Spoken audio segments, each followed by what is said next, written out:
All right, welcome to the NZ Everyday Investor. My name is Darcy Angaro, and today I'm sitting with Ashley Church. How are you, Ashley?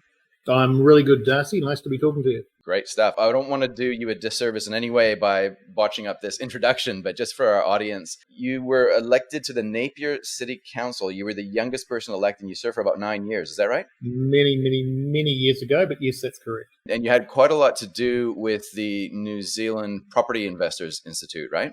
I was the chief executive of the Auckland Property Investors Association, which is the largest, but significantly larger than the others, for about 3 years in the early 2000s. And in fact, that was my foray back into property investment after having been away for it for about 15 years. Got it. No, that's cool. And you've also done something quite interesting. You co-founded the Israel Institute of New Zealand.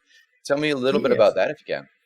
So the Israel Institute's an advocacy group which essentially promotes Israel to Kiwis and hopefully changes hearts and minds around the way that Kiwis perceive Israel.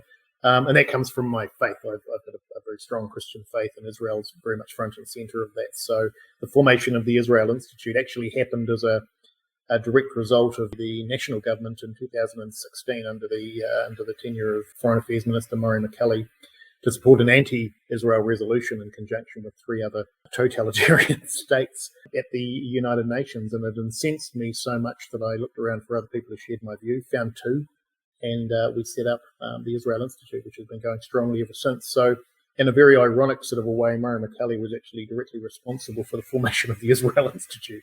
That's awesome. And now you're a regular contributor to all sorts of platforms and podcasts, radio shows, television appearances, all sort of stuff. So I know that your name won't be unfamiliar to a lot of our listeners and viewers.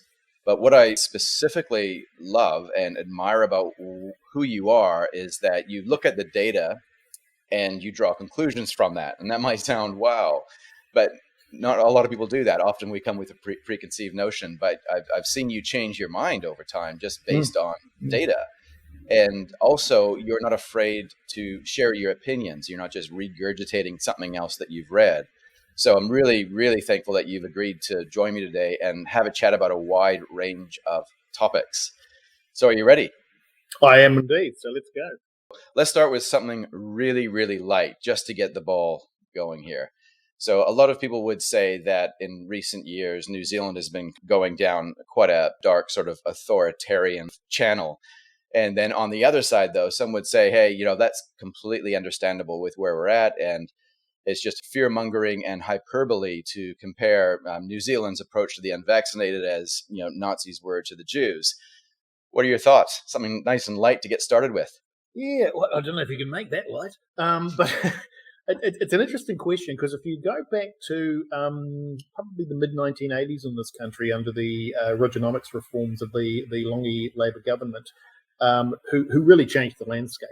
They put us on the track that we're currently on when it comes to the way that the economy's managed, and also to a greater or lesser degree really sets kind of the social and political direction that we've taken. And for the last 35 odd years, or 33 odd years, the narrative around the way that this country's been managed has very much stuck to that line. So whether it's been a Labor or a national government, they've either been centre-right or centre-left, which means that they've stuck more or less to either side of that political landscape.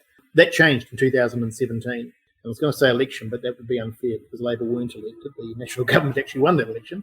Care of Winston Peters, the Labor government, were actually able to form a government. And from 2017 to 2020, there was definitely a step change in the direction that this country took with regard to the way that it was managed, if you like, by its political masters. And in 2020, that changed even more dramatically. And the reason for that was because Winston Peters, who'd acted as kind of a handbrake on the Labor government between 2017 and 2020, didn't get back into Parliament. Labor got a majority along with the Greens, and that enabled Labor to essentially to start implementing some of the reforms and changes that it wanted. Now, let me be clear, a government's entitled to do that. So if a government comes in and it's duly elected, and they were elected with a strong majority, they're absolutely entitled to do that. The question I've got now is whether people who voted for Labor in 2020, if they'd known then what they know now, whether they still would have made that choice, because we're going down a track which is not the centrist position that New Zealand's been in for the last 35 years. It's a position which has moved much more substantially to the left. And there might be some who would say that those are good things. They might say that some of those reforms are positive. But my gut feeling is that the vast majority of New Zealanders are looking at those reforms now aghast, with some real concerns about what they mean for the country. And so I have some concerns about the increasingly authoritarian position that's been taken by a government which seems to believe that essentially whatever it believes with regard to the way that the world works is in fact how it works, when in fact most of us who are a bit older and a bit more pragmatic recognise that that's not the case. And do you think maybe that those that are supportive of a left-leaning style government, do you think maybe they are, in a sense, they're cheering because they get to see what's happening without kind of realizing that, hey, when it swings too far in one direction, specifically the left, it can actually swing pretty far on the right as well. Do you think they're kind of cognizant of the bigger swings that could occur as a reaction to this? No, no, I don't. And it's interesting you should say that. There's been about 24, 25 countries over the last 100 years that have moved increasingly to a greater or lesser degree to what we would sort of euphemistically refer to as socialist regimes. And so at the extreme of that, you've got communist regimes like the Soviet Union, which of course collapsed in 1990, currently the China, and a few other regimes around the world. But if you look at that as a spectrum, there's a number of countries that haven't gone quite as far as becoming socialist states or communist states, but have certainly moved further down that socialist spectrum. Darcy, without exception, they've failed. Without exception, they have failed. And people will say, well, what about China? China reformed, and although it's still a one-party state, is now essentially a free market economy. And so it operates as a free market economy within a communist regime. Same's true of Vietnam. But you look at other countries, Venezuela, Yemen, there's a whole, as I mentioned before, the Soviet Union, which was probably the granddaddy of them all, which completely collapsed under its own weight.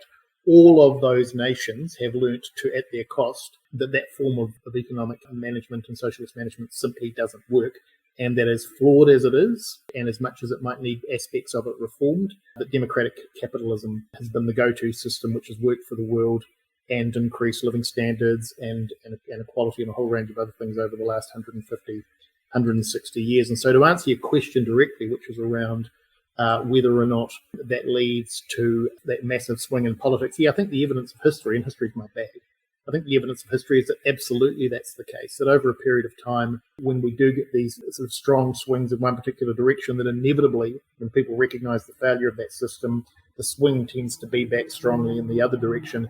And eventually, like one of those little kinetic toys that we remember as kids, eventually it swings back to the centre. And New Zealand's been very lucky because it's occupied that centre space on the right and the left for a very long period of time. And that's meant that the country's been in a much more benevolent and benign position than a lot of other nations around the world. Yeah, let's make communism great again, right? Yeah, haven't seen that cap yet, but yeah. Yeah, but I guess there's a certain default reaction that we all have as citizens of any country, I guess, to, especially when there's an external situation happening to us and that invokes a sense of fear, there's quite a natural response for us to look to leadership, right? Like, save us. Yeah, yes, but I agree, but there's also a youthful naivety, and I don't want to be insulting to the current crop of young people because we've all done it. We all come into our first one or two elections, not all of us, but a lot of us come into our first and second election with a sort of a picturesque fairy tale idea of how the world should be and how it should work, and often is not that's found wanting and isn't actually. It isn't the case. And so it's interesting because if you look at the generations going back to the post-war period, there's been these, and it comes back to your question about the pendulum, but there's been these swings to the right and the left, albeit to a lesser degree, even in New Zealand. So in the 80s, there was quite a strong swing towards capitalist approaches and the free market and very much around wealth generation. That swung back a little bit the other way in the 90s. And then under the early 2000s, the world had gone back towards sort of a more neoliberal capitalism, which carried on right through until John Key. And then we've got this swing back to the left, which is happening not just here, but worldwide. We're seeing it with Joe Biden, with Trudeau in Canada, we're seeing it with other countries around the world. And for me, that's endemic of the fact that young people come in with their own ideas. They believe that their ideas trump their parents, no pun intended, and that those ideas should be implemented. And so the current trend in New Zealand toward those approaches is more to do, I think, with the fact that people are coming into their first or second vote with ideas that are different to their forebears and which will be changed by the reality of time and the pragmatism of having to live in those economies, as opposed to there being a real big step change amongst New Zealanders overall. And of course, the other thing which has influenced that was COVID, which was a once in a 50-year event, which has changed perceptions and which led to some unusual results in the 2020 election, which probably wouldn't otherwise have taken place. In fact, I go further to say that had there not been COVID, we'd currently have a national government. Labor was staring down the barrel of absolute electoral defeat in 2020. At the beginning of 2020, the polls were showing that all Labor National had to do was keep its nose clean for 8 or 9 months, and then COVID hit and everything changed. Let's keep on going with that theme of COVID, because the response to that has been multidimensional. And one of the dimensions has been on the financial layer, central banks around the world, keeping interest rates low, injecting a lot more money into the system that had unintended consequences. And it's kind of created this hyper dependency on cheap and available credit. So now that we've got the benefit of hindsight and we can kind of look to some of the side effects of this money printing and keeping interest rates low, do you think the Reserve Bank of New Zealand was entirely justified in kind of turning the taps on for as long and as much as they did? Hard call. I mean, and it's a much bigger topic than just that specific thing. And there's a whole issue around, and this is where half your listeners or watchers will turn off after they see me say this. You talked before about how I use data, and I've sort of ventured over the last 3 or 4 months into actually looking at what the COVID data tells us. And I'm actually not entirely sure it was a pandemic, and that's a really outrageous thing to say until you actually look at the numbers. The original measures that were taken in 2020 by governments around the world to close down economies and have lockdowns and what have you were predicated on the assumption that there could be as many as 500 million deaths worldwide, about 7% of the world's population, which would have been about 500,000 people here in New Zealand. It hasn't been anything like that. The death rate has been about 1/100th of that. Last year in 2021, about 3.5 million people died of COVID. That's a lot of people, but it made it the 4th worst condition in the world. The 4 worst conditions, if you like, globally, in terms of their mortality rate, actually killed 42 million between them. And it's not a number that people hear, but it puts that 3.5 million into perspective. And I guess my point on that is that if we knew back in 2020 what we know now, and we knew that the mortality rate on COVID was going to be way less than anybody had ever anticipated, would we have taken the measures that we took, including the actions that the Reserve Bank took? And so that's what I mean when I say I don't actually believe that COVID was a pandemic. I think COVID was something that came through that we took quite reasonable and legitimate measures against in 2020 because we had no idea what would happen. But in hindsight, maybe we overreacted. And history will tell whether that's correct or not. So to answer your question, did the Reserve Bank overreact with the benefit of the hindsight that I've just indicated? Yeah, absolutely yes. Did it overreact in the context of the times? And otherwise, given that it didn't know 12 months ago how this was going to pan out, and it may well have ended up killing many, many, many people here in New Zealand. It's an interesting one because whatever they did, they were damned if they did and damned if they didn't. There were 2 aspects to that, though, that for me that were interesting. One of them was the dropping of interest rates, and I can come back to that if you want me to, but the other one was the quantitative easing, or what we refer to euphemistically as the printing of money. And interestingly, New Zealand's done that before. It did it in the 30s. It used to call it social credit, which was essentially increasing the money supply in order to fund infrastructure and works. And in fact, a big part of the infrastructure of this country was built after the Depression, essentially using the vehicle of social credit, the vehicle of what we now call quantitative easing, which was increasing the money supply so that there were funds available for the state to embark on a range of works. It's done that this time, but the reason that hasn't been in favour over the last 50-odd years around the world is because it's inflationary. And so the reason that economies don't do it or haven't done it is because the concern is that if you increase your money supply, then your money's worth less. And if it's worth less, that's what causes inflation. The United States, the United Kingdom, Japan, obviously, some other economies around the world have been doing it profusely over the last decade or so. New Zealand and Australia held their nose and said, we're not going to do that. But after about a decade, it appeared that it wasn't causing inflation, which was bizarre. And so as a result of that, New Zealand and Australia got involved in it as well a few years back. We're now starting to see strong inflation enter into the economy. Now, there's all sorts of reasons being put forward to that, and the opposition's blaming the government and the government's blaming international pressures.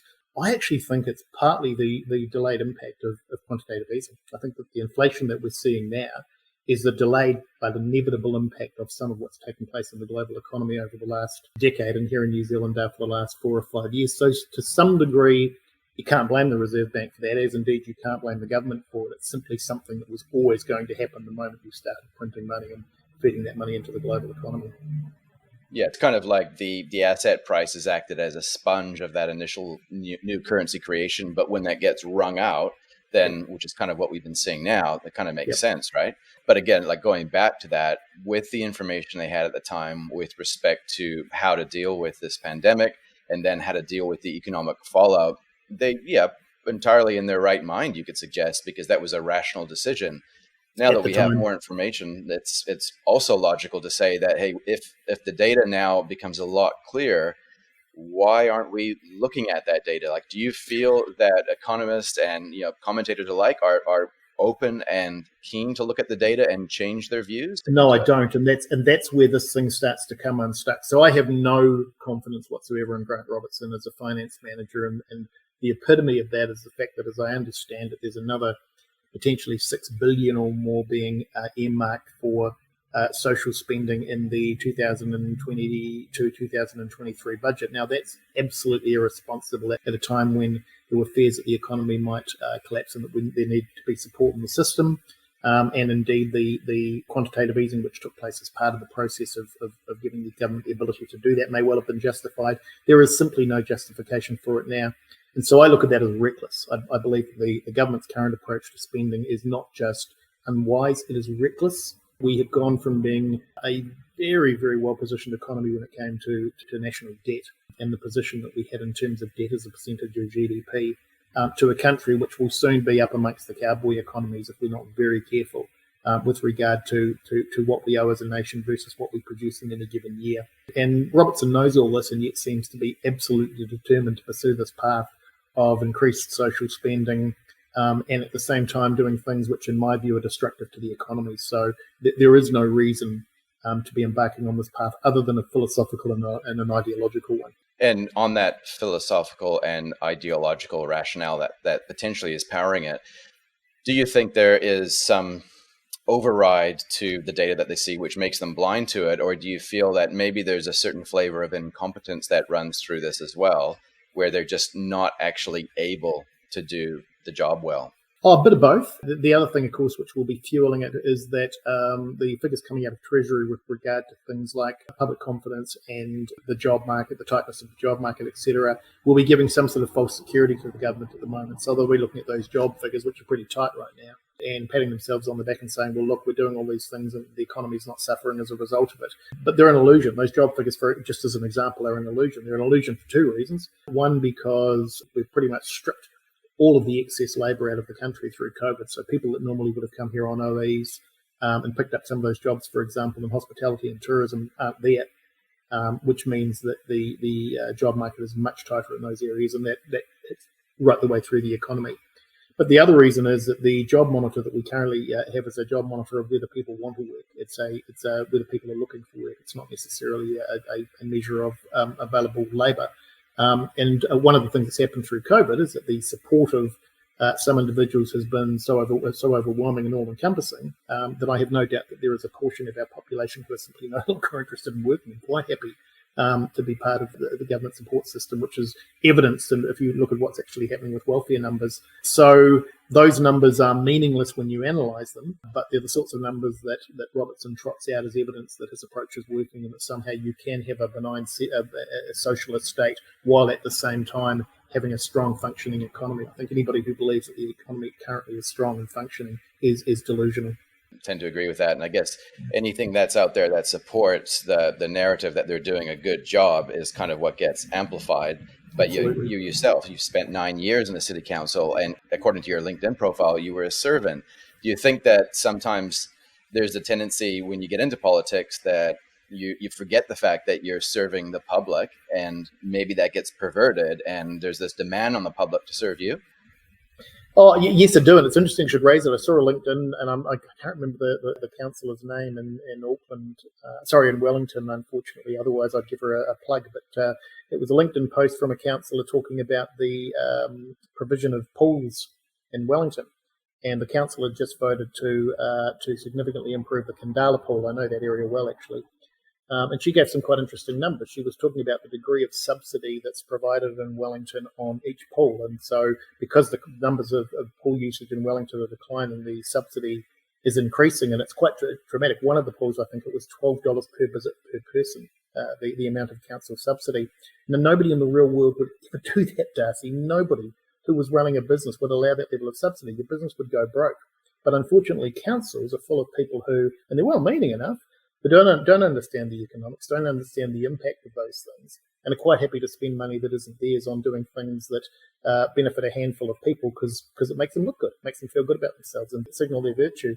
And, the best example of that in the country is the Auckland City Council, which is just a behemoth and is an extraordinary spender of public money. And if you start to break that down and look at how it's being spent, it's very, very unwisely spent in a lot of cases. And it's spent on things that don't necessarily contribute to long-term quality of life, but make councillors feel better about themselves.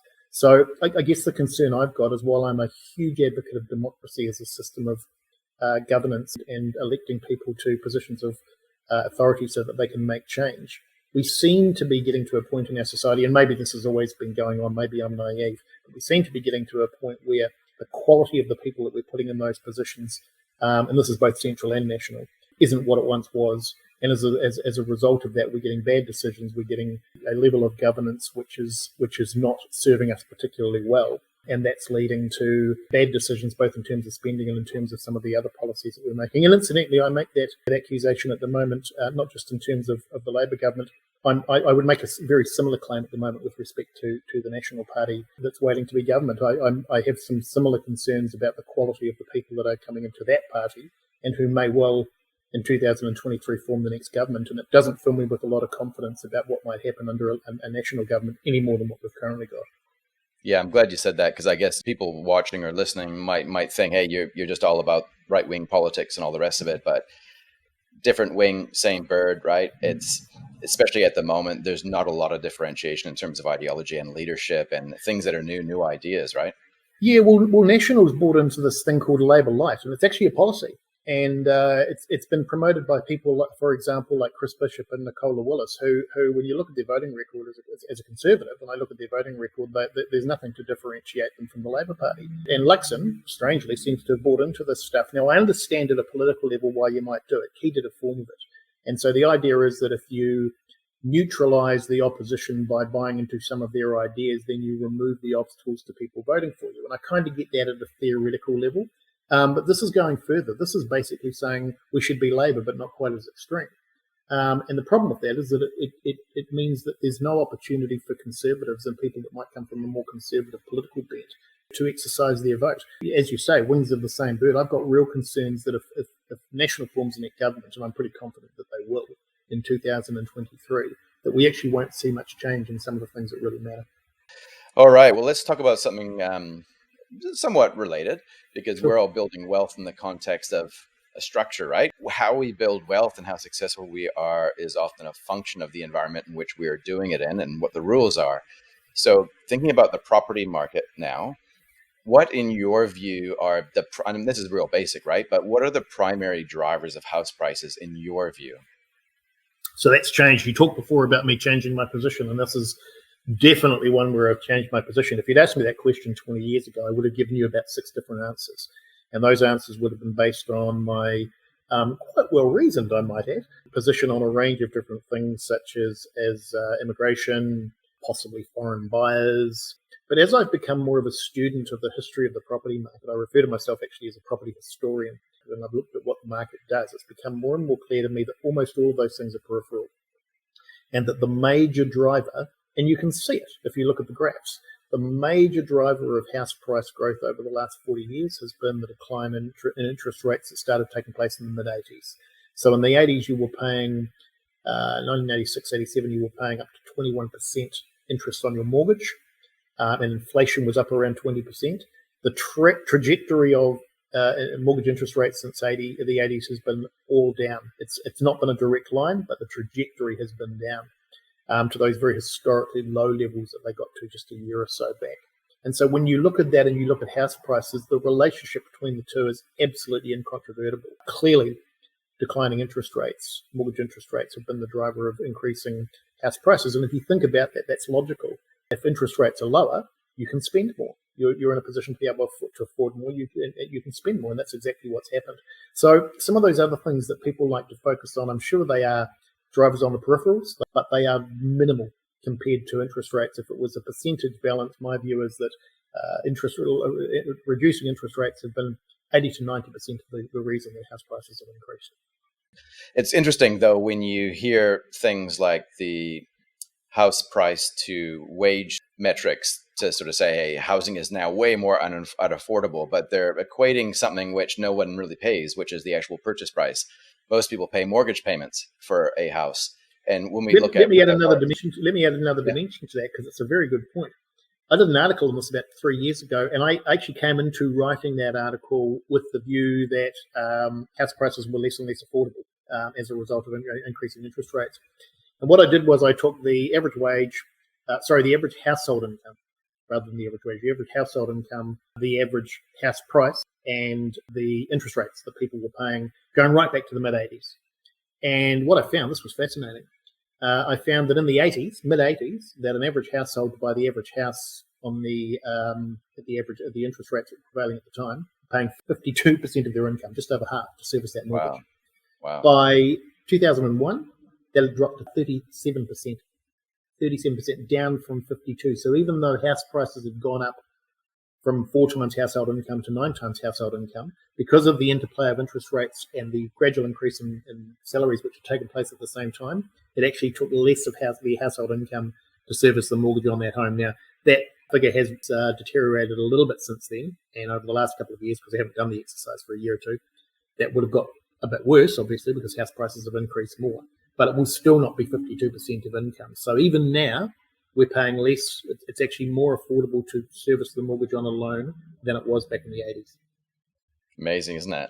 Yeah, we're all kind of fixated on the actual values being unaffordable. And yeah, like I'm thinking from the perspective of first home buyers, it's not like it's easy to buy a house right now. But if you did own a home, what you're saying is that the share of your net income after taxes relative to what your mortgage payments are, that fluctuates over time, but it kind of fluctuates within a range, and it doesn't actually support the theory that housing, to be an owner of a home, is actually just as affordable now as it was back then. It's actually better now, right? It is better now. There will actually come a time. It's interesting. There will come a time when it becomes unaffordable to buy a home, and or to service the mortgage on a loan. And it's a concept I've been meaning to. I want to create a website on. It's a concept I refer to as peak property, playing on the concept of peak oil. And it's the point where the cost of servicing a mortgage relative to household incomes, cost of housing, and interest rates is unsustainable. And in my mind, probably unsustainable means more than 80% of your income going towards your mortgage. But we're nowhere near that, Darcy. If I was going to make a guess, and there's a whole lot of variables in this, probably 20 years away from even looking close to that. That's interesting. And I guess as it relates to the next part of what I want to talk to you about, it kind of feeds into the where's the property market heading category. Now that we've seen interest rates in some cases, almost double, especially if you're going from a 1-year rate and you're concerned about where things are going and you're fixing for 5 years, not financial advice, of course. But if you were doing that, then you're seeing more than a doubling of your interest rate. So again, talking about the affordability piece, that's obviously going to change things significantly. We're recording this right now in mid-February, but where do you think house prices are heading for the remainder of this year in New Zealand?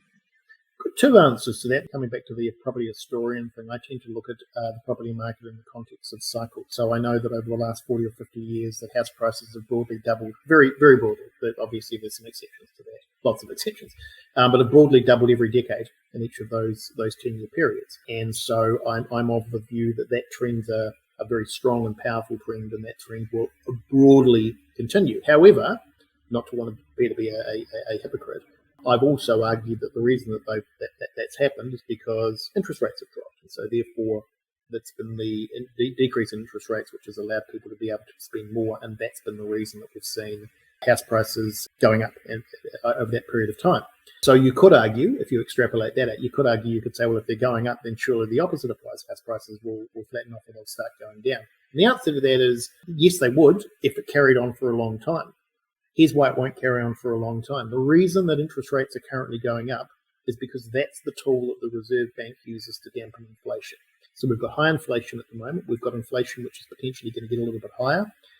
Reserve banks, independent banks around the world, use interest rates as the mechanism by which they essentially mop up excess liquidity in the economy, the ability of people to spend money on things that are inflationary. And so, or to put that another way, they whack your rates up so that you can't spend money on other things. Now, that's a really blunt instrument, but it works. It's been proven to work over the last 40 years or 30 years. It works around the world. It will work here. We don't know how long it will take, but let's say it might take a couple of years. It will dampen inflation. The Reserve Bank will get inflation back under control at some stage over the next couple of years. And when they do that, Darcy, they will start dropping rates again.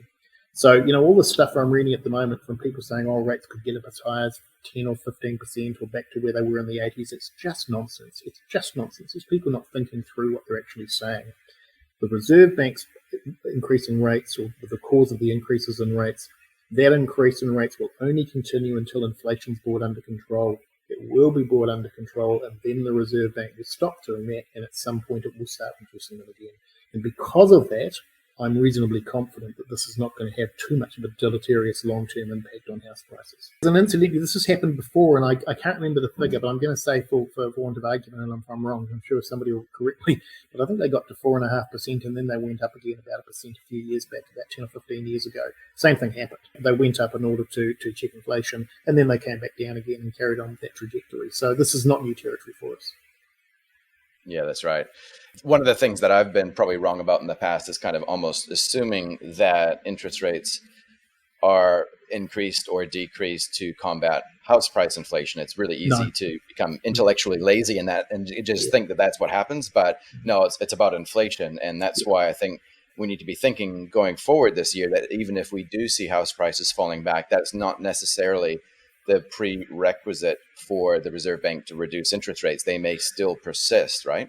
There is an interesting adjunct to that, though, and that is that unlike the 30-odd years prior to the 2020 and the Labor government, there was no remit whatsoever. The Reserve Bank had no responsibility for house prices whatsoever. They do now have a responsibility. One of the things that Grant Robertson added to their remit is a requirement to keep an eye on house prices and keep them under control. However, and which incidentally I think was a mistake because the success of the policy of the previous 30 years speaks for itself. However, that is not why they're doing this. They are doing this in response to inflation, and the measures that they've put in place to deal with house price inflation are more around things like the loan-to-value ratio restrictions and the debt-to-income ratios that they're looking at, those kinds of tools which are more around controls over what the banks can and can't do with their customers. Yeah. Now, I want to pull up on the screen something. It's the US debt clock. It's quite interesting because you can actually see all these numbers changing in real time. We can see the US national debt there at just over $30 trillion. What I wanted to do is just kind of transition this discussion, I guess, a little bit towards, hey, is there a way out of this? Because obviously the cure to move forward, it seems like the response from central banks around the world is just to print more money and to keep rates low, and hopefully things will normalize at some point in the future. But it's almost like the horse has bolted, the genie's out of the bottle, whatever metaphor you want. Can we actually go back? Is it possible, and I'm talking specifically around the US, but there's parallels with New Zealand, is it possible to go back to some place of normality? Yeah, it is, but it's not likely to happen. Let me give you a couple of things which probably just bring some extra perspective to this debate. The first thing is that nations have had big debt before. New Zealand was a highly indebted nation in the early 1980s under Rob Muldoon, who was Prime Minister at the time.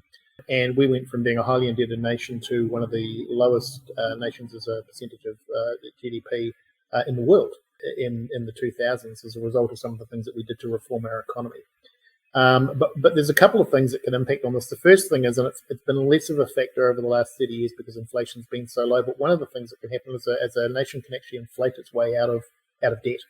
And what I mean by that is that what looks like a very large number today, in 30 years' time, if inflation's running at a reasonable level, can look like a much lower number in exactly the same way as the mortgage on your house looks like a smaller number 30 years after you took the mortgage out, because inflation has that eroding effect on the overall value. If your house has gone up, and if you bought a house for $1 million and in 50 years' time it's worth $5 million, but your original mortgage was $800,000, that $800,000 looks like a lot less relative to what's going on in the economy, if that makes sense. So that's the first thing.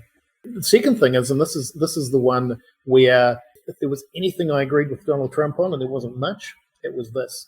It's that for a large economy, it doesn't impact so much on New Zealand and Australia and smaller economies, but if you're a large economy like Germany or the United States or Russia or a country that has the ability to effectively produce much of what it needs itself, then free trade's not necessarily your friend. And we can see the effect of that in the debt position of the states over the last 30 years. Prior to World War II, America was basically a closed economy. It only purchased what it needed to. Most of what it actually required, it produced itself. And the irony of that was that was the period of its greatest wealth as a country. It became the wealthiest nation on earth as a result of the fact that it basically closed its doors to everybody. From the 40s onwards, certainly after World War II, it's progressively opened its economy. In the 70s and the 80s, we saw their automobile manufacturing sector basically get shipped off to Southeast Asia because it was cheaper to produce vehicles. That story could be told about a whole range of other things that the Americans used to do but no longer do. And you can draw a line, just as I did before, between interest rates and house prices. You can draw a line between what's happened to the American economy with free trade and the wealth of that nation and its indebtedness. Now, it's not all that. Obviously, some of that is silly spending and states becoming excessive in their spending and borrowing when they shouldn't have, and all of the other things that I talked about before with regard to the New Zealand economy. But I'm of the view that and I'm not advocating this, but I'm of the view that if I was an American president, the simplest way to fix that debt problem over the next 20 or 30 years would be to restrict free trade in the states and to produce as much as possible internally, but to still look to sell my goods overseas in order to bring in that foreign exchange, which is so important in terms of the repayment of debt. So there is a pathway for the Americans, and Trump, ironically, right strategy, wrong guy to be articulating it. So there is a way out of it, but it would take a long time, and it would need the sort of leadership that I don't think is possible within what is, in my view, otherwise a broken political system. Yeah, it's not as simple as any of that anyway, right? Like it would be great if there was just a solution and we could all just get on with it. But I guess let's just say that things don't work out according to the way we want it to, and this indebtedness generally worldwide just gets bigger and bigger and bigger. I guess ultimately we're going back to feudalism, right? Yep. So if we then just kind of talk about a really crazy idea of what another solution would be, and what about this whole concept of a debt jubilee, a modern debt jubilee? What do you think of that?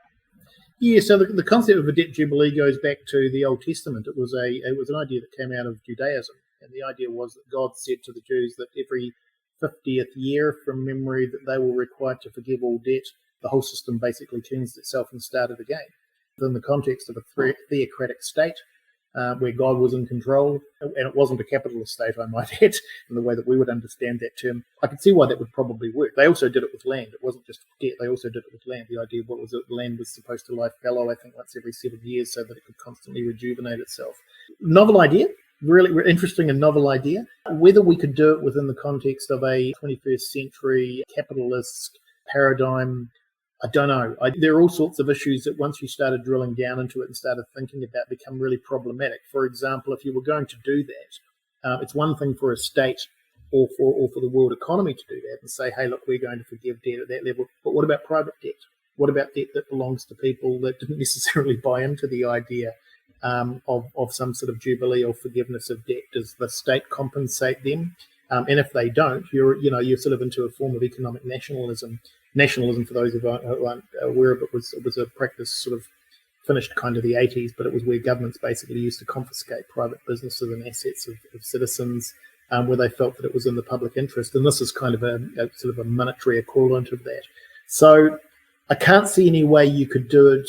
Put it this way, if you did it, all you would do is you would disenfranchise one group of people in the interests of another. So if the argument at the moment is that there's a group of people who are doing very well and there's a group of people who are suffering, then I don't know that the solution is to say, well, we'll fix the problem of the people who are suffering by making another group of people suffer. And that's the problem with all of these solutions, is that unless you find something where everybody comes out better off, then all you're doing is transferring one problem to a different group of people. That's right. In pursuit of Pareto efficiency, it's kind of it's a bit of a myth. But it's overlaying the geopolitical tensions that exist right now. Maybe we could kind of finish up on this. How do you think this is going to play out? Like, obviously, on one side, you could be fear-mongering by warmongering, and then you're kind of discredited. Or on the other side, you could be kind of burying your head in the sand because it's just too disturbing, to be honest, to think about the fact that Iran Russia and China is potentially doing some stuff right now. What are your What thoughts what on that? what hat do you want me to put on? Because I can put on a I can put on a secular commentator's hat and give you one answer, or I can put on a Let's do different both hat. hats. Let's do Well, both sure. hats. Well, Let's start so on the secular side. from that's fair. So from a secular perspective, it's obviously concerning, and it's a Middle Eastern nation. In fact, a number of Middle Eastern nations that have it in for Israel. And there's all sorts of views and beliefs on Israel. I've got some very clear views, which are probably different to a lot of your viewers. But I'm very clear that Israel is the innocent party in almost everything that it's accused of, and that what's going on in the Middle East has nothing to do with property rights or politics or anything else. And it's taken place against a backdrop of some ancient antagonisms, which will continue to play out until it's resolved one way or the other. But the impact of it on the world is really concerning in terms of free flow of oil, but in a broader sense also, the instability to the world economy and what that means for an economy which is already reeling as a result of what's happened with COVID over the last couple of years. And then on top of that, of course, you've got what's playing out between the Ukraine and Russia at the moment. And again, there's a whole range of historical antagonisms there that I don't think people really understand. And when they look at that, they just see it as a conflict between two nation states. It's a much, much broader picture than that. And then there's the rise of the right wing in Europe. And you talked before about the pendulum, and this is very much the outplaying of that, is this reaction against wokeism and against the sort of the virtue signalling left, which is leading to potentially to totalitarian governments again. And the best evidence of that you're seeing, although this is by no means exclusively a problem with the right wing, is you're seeing the rise of anti-Semitism worldwide, which to be fair operates just as broadly on both sides of the political spectrum. But you're seeing these practices which are leading to events which you don't have to go back far in history to see examples of when that happened the last time and what impact it had on the world. Could it lead to war? Don't know. It's a different world than what it was in 1945. The alliances which hold the world together are different. We've also seen in both 1914 and again in 1939 that it doesn't take much to light the fuse on a worldwide conflagration. So, people have been saying that for a long time, but time will tell. If I put my other hat on, Darcy, which is my hat as a Christian, none of this surprises me whatsoever. When I look at what's taking place, and I look at that in the context of prophecy, for example, everything that's playing out at the moment is exactly what I would expect to be happening right now. We're living in a period of history where these things are to be expected, and they're following more or less a reasonably predictable script. So for me, from a secular perspective, they're worrying and concerning. From a perspective of my faith, they actually give me cause to be reasonably optimistic about where we're going, because it means that there's not long. And I know for a lot of people that probably sounds a bit weird, and they probably think that they might have listened to this and thought, what a reasonably thoughtful fellow. Oh my God, no, he's a nutter. But I and I'm okay with that. I've developed over the same period of time that I've developed the views that I have on property and economics. I've developed the same views on faith, and I can back them up with the same sort of rigor and information that I do those other things. But I accept that it's not everybody's cup of tea. And how do you reconcile those two things? So putting those two different hats on, one, it looks quite dark and quite pessimistic and a little bit scary and concerning. The other one, all of that, but also a sense of hope and excitement, really. How do you kind of bring those two things together? Yeah, it's an interesting question. So for a big part of my life, I've been a Christian since I was about 18. And for a big part of my life, I really played that down for exactly the reasons that you've just indicated. I thought, I need to not talk about that because people won't take me seriously in this other stuff. And, as I've got older, and to be fair, it's probably partly because I've developed a platform where I can sort of say and do stuff now that I couldn't have got away with 15 or 20 years ago. But as I've got older, I thought, you know what? I'm just going to say it. It's what I think. It's what I feel. And here's what. I don't labour it. I mean, I said, even in this conversation, I haven't gone into the details of what I mean by those things I said or why I believe those things. But when people talk to me about them, I absolutely certainly do. They're no problem to reconcile whatsoever, ultimately, because they're all about the same thing. The only difference is, in just the same way that people might be supporters of the Labour of the National Party because they've got an ideology or a worldview, and that affects the way that they behave and the way that they do things. This is an ideology or a worldview that I have, which impacts on the way that I do things. So it means, for example, I get accused, for example, Darcy, quite often of feathering my own nest or saying things because I'm in the pocket of big interests and property investors. None of that's true. I mean, people will continue to believe it. None of that's true. My views come from a very simple foundation, which is I just want to be honest and truthful about what I see and why I think things are happening. And that determination, that integrity, that determination to be honest about it comes from my faith.